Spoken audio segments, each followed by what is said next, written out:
rise in popularity of the social network called Blue Sky, enjoying huge growth in the aftermath of the presidential election. It's the new social media app gaining huge buzz. Do you guys know that there's this new thing called Blue Sky? I am having more fun on Blue Sky than I have had on Twitter in years. Blue Sky surpassing 20 million users with a flood of new people. Traffic on Blue Sky is up 500% since the presidential election. There's a new popular kid in social media town answering to Blue Sky. Blue Sky is rapidly becoming the go-to place for refugees from X. But why? The election is creating an earthquake in the social media universe. People are searching for an alternative to X, the platform owned by Elon Musk. And now Musk, of course, is taking on a more prominent role in Trump's upcoming administration. I think Elon Musk's association with our newly elected president was the straw that broke a lot of people's backs. And if that wasn't the final straw, there was one more. Users of X, formerly Twitter, saying they're done with the platform on the eve of a big change. Tomorrow, the company will adopt new terms of service that explicitly state, by using X, you're agreeing to let your post be used to train AI, with seemingly no way to opt out. That means that if you've posted some text, a photo, a video, that X can suck that up and put it into its large language model training database. So X could then know personal information about you and even create content using your image. Kia ora, I'm Amanda Gillies, and on The Detail today, the rise and fall of social media apps and the introduction of new ones. Who's in, who's out, and how to keep up. Are you tired of the same social media apps potentially looking to shift to a new one? Well, millions of people may already be on to the next big thing. Some news outlets have decided to quit X. But what will take its place? Well, among the possible competitors, Threads, the platform started by Instagram and Facebook, Mastodon, a decentralized social media network, and then there's Blue Sky. It was born under X when it was called Twitter. Confused? Well, you're not alone. So today we will look at Twitter versus Threads versus Blue Sky versus Mastodon.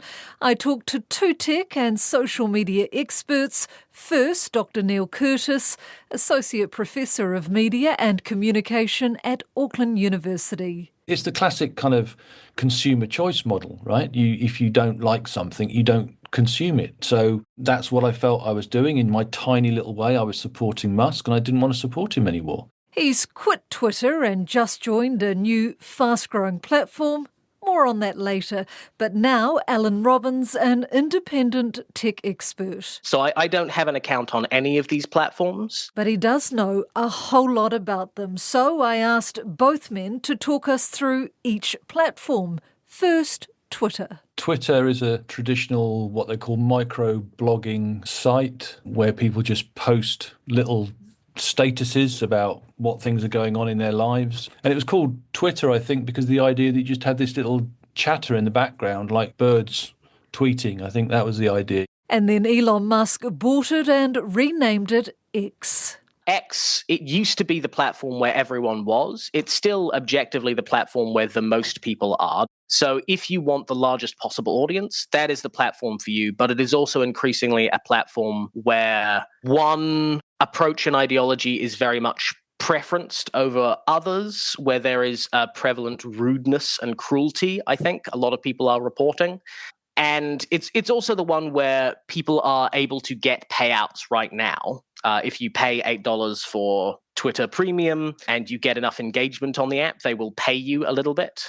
So it is also becoming the algorithm for people who try to make money off social media by just getting engagement however they can get engagement, which is another thing that I think is driving people away, because often that's very unpleasant for people just trying to have conversations. Let's move on to Threads. When Musk bought Twitter for $44 billion, I think people realised that the writing was on the wall and various people attempted to do their own versions. So Zuckerberg quickly jumped in with his meta version of Twitter, which is called Threads, which is, again, a version of of Twitter. Threads, which is, at least in terms of raw user numbers, probably the second largest compared to Twitter. You post little small snippets of text, some videos, maybe some pictures, but it's mostly about text.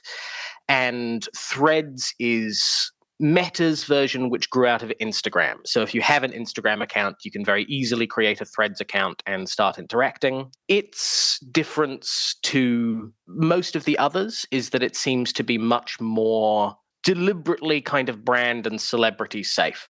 They have tried to dissuade political discussions and serve people much more kind of brand and celebrity content rather than arguments and posts from people they know. And now Blue Sky, the clear favourite of the month. Blue Sky was also started, strangely enough, as a project within Twitter. So Jack Dorsey, who was then running and owning Twitter, created Blue Sky as a research project inside the company that was looking at ways to increase decentralization of social media. Decentralisation means moving away from a single central authority controlling everything to distributing that control across a network of users or independent servers. I think Jay Graber is the CEO now. She came in, turned Blue Sky into an independent company called Blue Sky Social, created an open source protocol, a bit like the ActivityPub that is used for Mastodon. That protocol is called AT, and launched Blue Sky. It was invite only originally, and then it was made public and people started to move in. That's when I moved in. And then we've had the mass exodus from Twitter, and it's become quite an interesting place. Blue Sky is the Twitter alternative that people are flocking to right now. It is made by some of the people who originally made Twitter. And in contrast to Twitter, it offers you a lot more control about what you see, what the algorithm serves you. It gives you a lot more control about who you interact with, and there are no ads at the moment. And it is more flexible, so you can kind of host your own versions of Blue Sky if you so desire. And last, and perhaps least, Mastodon. There was an older one which was called Mastodon, which was developed in Europe, which is completely decentralized, open source, no owners, no advertising, no data scraping. It's what I joined first when I left Twitter in 2022. That's a fantastic space, and I still think that's the best and the future of social media, but it's not quite as user-friendly as Blue Sky at the moment, so people aren't joining it as quickly. And Mastodon is similar in that you can host your own versions, but it is even smaller, and it is for the real nerds. If you do not know what Linux is, you will probably never need to know what Mastodon is, and you probably wouldn't enjoy it there. I think I'm perhaps in that camp, Alan. What one are you in? Which one do you prefer? I don't really use social media very much at all. So I don't have an account on any of these platforms. Occasionally people send me like links to things, and there are some people who I find informative or funny, whose accounts I occasionally check up on. And those people have largely migrated over from X onto Blue Sky. So I guess if you're going to choose one as a recommendation from me, at the moment, Blue Sky seems like it. I'm curious, as a sort of tech expert and being across all these things, why are you not into it? I'm not into it because I find, personally for me, it doesn't really enrich my life to spend much time on social media at all. I don't see a need for it in my life, but if you see a need for it in yours, then, go ahead, with the caveats that, of course, all of these platforms tend to harvest your data and their business model is built on getting you addicted to going there. And I guess that comes under the risks of these platforms. Yeah, I would say so. And I think right now we're seeing some of the risks more acutely right now, especially with X, because they cut down their moderation teams so much. Not only do you have the general risk of all social media, which is your data will be harvested, you might just generally waste your time, but also on X you have a much greater risk of seeing something heinous, like really potentially traumatic, morally objectionable stuff that nobody or almost nobody wants to see when they're logging onto social media for a good time. That is much easier to find now on X, and people are reporting that it is being algorithmically served to them when they didn't want it, because of the moderation team cut down and the kind of influx of the sorts of people that Elon seems to be encouraging on there. And Elon's close relationship with Donald Trump is also turning people off. After the presidential election, when Trump beat Kamala Harris, the X-odus gained momentum. Major news sites among those jumping ship. Musk's support for Donald Trump has provoked another exodus of users. The British newspaper The Guardian quit on Thursday. Sweden's newspaper of record, Dagens Nyheter, became the third major outlet to leave X on Friday, citing a harsh and extreme environment on the website. Major news sites are bailing from X. How unusual is this? It's very unusual because they've held out for such a long time. I mean, the big one is The Guardian leaving. I presume encouraged others to do so. But I think eventually a lot of news sites are going to realise it's not the place for them, because Twitter really is the anathema to journalism now, right? It used to be the ideal for journalism, right, where you could give people information, real information about the world and spread it as quickly as possible. Now you're in a space that's flooded with disinformation, and being there, you are supporting the disinformation. So journalists want to get out, right? So that's one reason. What about businesses and corporates? Are they returning to X, though, on the flip side, because Musk has the ear of the president? Yes, potentially, but also he's just started, I think the Attorney General of Texas has just said he's about to start litigation against any company that's withdrawn its advertising from Twitter. I mean, it's just, we live in such an insane world where the AG of an American state can actually think they can force companies to give Musk money. But that's where we're at. But yes, they will be flooding back, I'm sure, because, you know, corporations survive on profit, and they'll go wherever the profit goes. But if you're just left with lots of disinformation, you know, members of the far right and most of the sort of consuming population have left, then I'm not sure whether it's a good space anymore for you. Neil Curtis says powerful X-users are motivated by disinformation. Let's go back to someone like Steve Bannon, who was working closely with Trump. His method is what he calls flooding the zone with shit.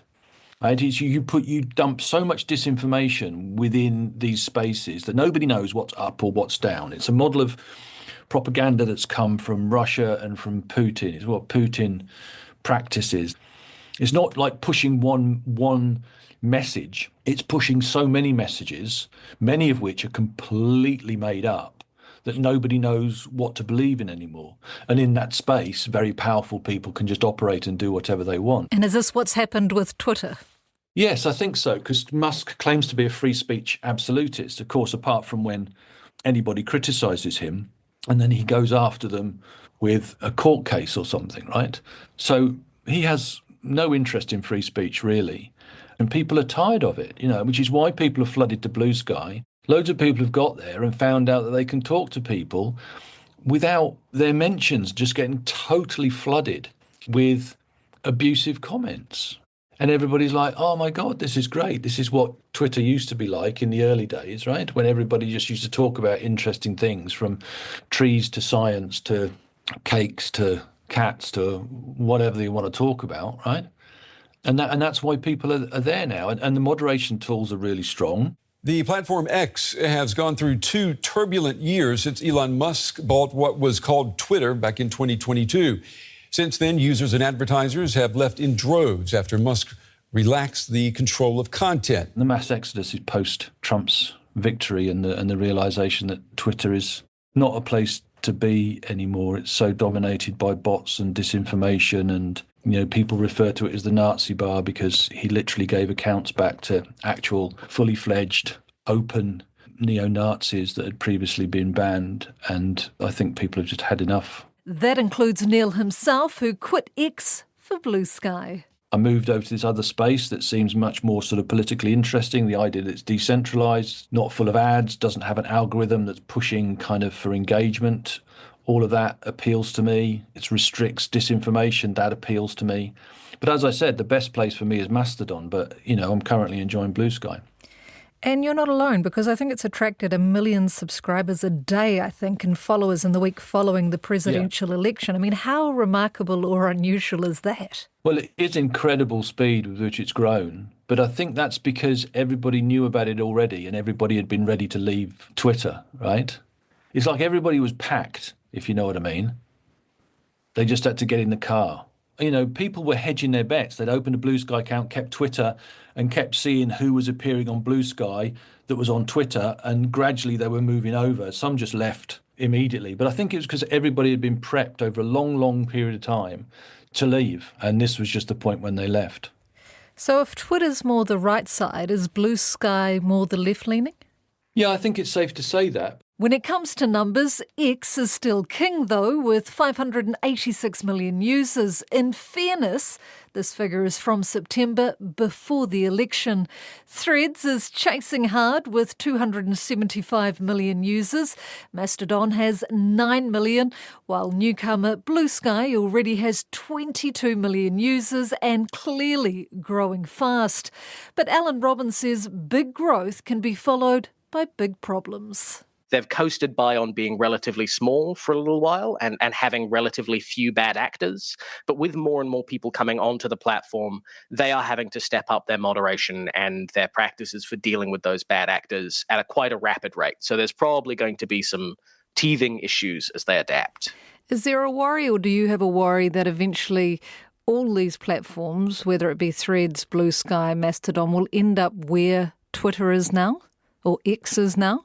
I think that's not an unreasonable worry. I will say that the case of Twitter or X is somewhat unique. Clearly, there are market pressures and just pressures that come from having a lot of people in an open conversation space that force maybe difficult choices or create perverse incentives.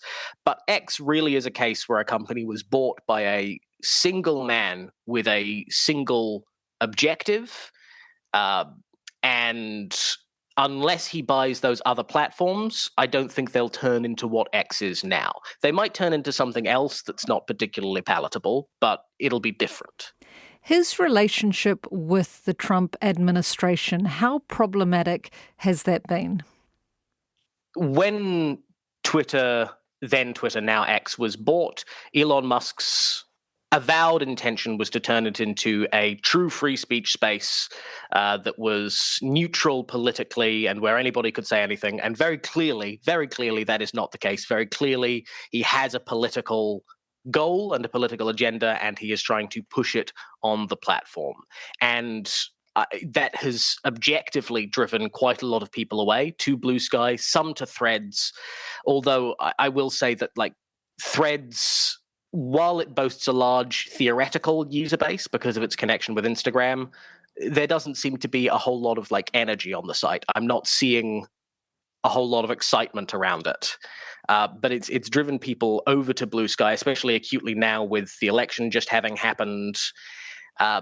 It's encouraged, I think, a lot of users who before were restricted somewhat because they tended to be aggressive or rude or abusive to other users, and who feel, rightfully so it seems, empowered to now say whatever they want to people on X, and that's driving people away.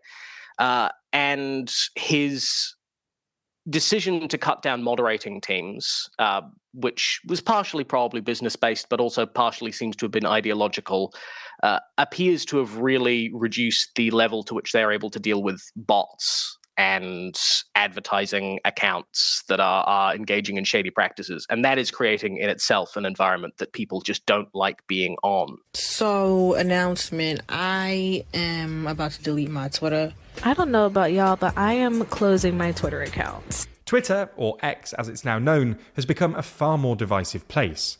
In some part thanks to Musk's own politics, and the constant stream of controversy has spooked advertisers, invited regulation, and probably accelerated the decline of its user base. Twitter is dying, and it's dying in the way that many things die, slowly and then all at once. And I want to talk about it because I think it says a lot about the relationship between people and capital. Do you think, though, that X, at a point, it's going to be game over, or will there always be a place for X on social media? I think probably X has enough momentum as a social zone, if you like, online, and enough of a presence that it will never fully go away unless something really catastrophic happens. Both Neil and Alan believe the social platforms are here to stay, well, for a while, but will evolve to stay relevant. The landscape of social media is changing a lot, and social media apps have to evolve over time. Blue Sky is very much in the growth phase. All these kinds of platforms, these apps, whatever it is, whether it is a social media app, whether it is Uber, whether it is a shopping app, they have a phase where they have to grow and they have to attract users however they can, and they are going to be very, very user-friendly during that time because they are trying to grow their user base. That's the way to make money in the future, and they will hemorrhage money being very, very nice to use and work with. But after a certain point, they're going to have to make money. And Blue Sky has not hit that point yet, but it will.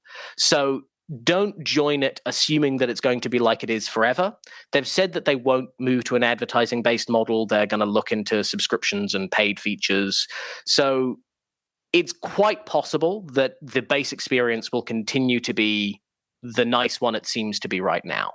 But never rely on any of these platforms to stay the place that they are and the experience that they are when they're growing, because they just can't in terms of business model. I just hope that people can see their way to alternatives and get away from Zuckerberg and now Musk, because these places are going to increasingly determine our political, social, environmental future. So we need to be contributing to the argument in a particular place. We need to be supporting those platforms that actually support a positive, progressive future rather than an increasingly fascistic one fueled by disinformation. So that would be my final appeal.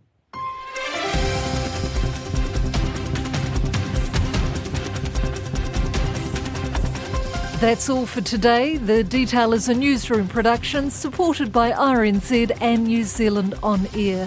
Thank you to Dr. Neil Curtis and Alan Robbins. This episode was produced by Gwen McClure and engineered by William Saunders. I'm Amanda Gillies. Matua.